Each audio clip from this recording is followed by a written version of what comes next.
முருகா வெற்றிவேல் முருகா. வேலுண்டு வினையில்லை, மயிலுண்டு பயமில்லை. என் அன்பு தங்கமே, இன்று உன்னை தேடி 3 நபர்கள் வரப்போகின்றார்கள். அதில் ஒருவர் நீ உயிருக்கு உயிராக நேசித்த நபர். என்னை தேடி 3 நபரா? யாரப்பா அந்த நபர் என்று கேட்கின்றாய். நானே வாழ்க்கையில் பல அடிகள் பட்டு நொந்து நூலாகி உட்கார்ந்திருக்கின்றேன். என்னை தேடி ஏன் வர வேண்டும் என்று வாழ்க்கையை வெறுத்தது போல உணர்ந்து கொண்டிருக்கின்றாய். யார் அந்த 3 நபர்? எதற்காக உன்னை தேடி அந்த நபர்கள் வர வேண்டும்? சொல்கின்றேன். நீ ஒருவரை வேண்டாம் என்று தூக்கி எறிந்து விட்டாய். உனக்கு மனதிற்கு மிகவும் பிடித்தவர், நீ ஒரு காலத்தில் உயிராக நேசித்தவர்தான்.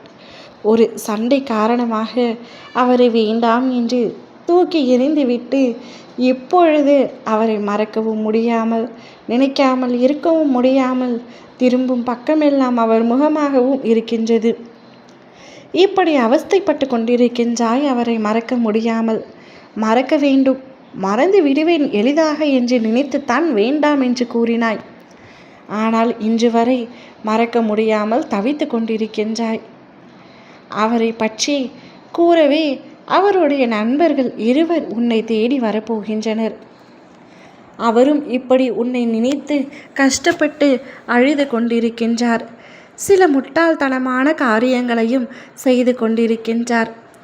முட்டாள்தனமான காரியங்கள் என்றால் கைகள் கீறுவது, கால்களில் கீறிக்கொள்வது என்ற காரியங்கள் செய்து கொண்டிருக்கின்றார். நீ இல்லாமல் அவர் இல்லை என்று அவர் நண்பர்களிடம் கூறியிருக்கின்றார்.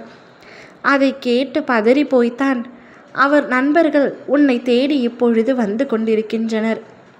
அவர்கள் உன்னிடத்தில் வந்து சமாதானம் செய்ய முயற்சி செய்ய போகின்றார்கள். அவர்கள் கூறுவதை கேட்டு நீயும் மனமுடைய போகின்றாய். மனமுடைந்து கதறி அழப்போகின்றாய். கல்லான உன் மனதும் கரைய போகின்றது. பஞ்சு போல, மெழுகு போல கரைய போகின்றது உன் மனது. கரைந்த பின் உன்னுடைய நேசிப்பவரும், உன்னை நேசிப்பவரும், நீ உயிருக்கு உயிராக நேசிப்பவரும் அவர்களின் பின்னால் சற்று நேரம் கழித்து உன்னை தேடி வரப்போகின்றார். அவர் உன்னை தேடி வரும்பொழுது அவர் அழுது கொண்டே உன்னை இறுக பற்றி கொள்ளப் போகின்றார். நீயும் எதுவும் சொல்லாமல் அவரை பார்த்து கண்ணீர் வடிக்கப் போகின்றாய். அப்பொழுது ஒரு பாச போராட்டமே நடக்கப் போகின்றது.